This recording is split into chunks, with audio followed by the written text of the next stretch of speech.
daw l-aħħar 12 xahar kienu esperjenza fil-verità tant sabiħa. Dan kien il-mod kif Robert Abela iddeskriva l-aħħar sena tal-pandemija f'pajjiżna waqt li kien intervistat fuq l-istazzjon Laburista.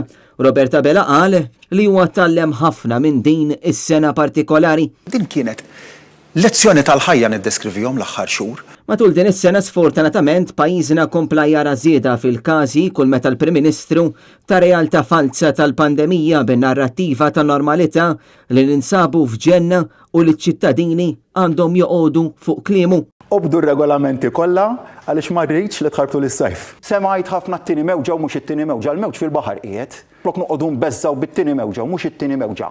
L-aħjar ħaġa li jistgħu jagħmlu nies imorru l-baħar u jgawdu l-baħar. L-istatistika turi b'mod ċar ħafna illi il-COVID hija warajna. Qed ngħixu f'ġenna f'dal pajjiż, qed ngħixu f'ġenna f'dal mument. Fid-dawl ta' dan, Robert Abela ammetta li fl-aħħar 12 xahar il-Gvern Laburista kien reattiv għall-effetti tal-pandemija. Fl-istess waqt inti qed tirreaġixxi, qed tilqa' għall-pandemija.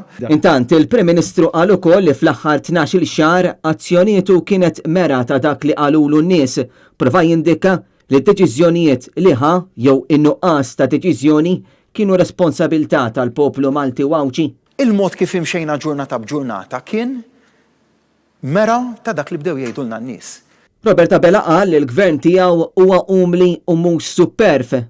Dan is-seba' irid jibqa' fuq il-polz tan-nies, irridu nifhmu kemm hija importanti l-umiltà, saqajna mal-art, nibqgħu nħobbu lin-nies. Sa dan it-tant sa issa għadu ma talab l-ebda skuża għal messaġġi konfliġġenti li għadda fl-aħħar xhur.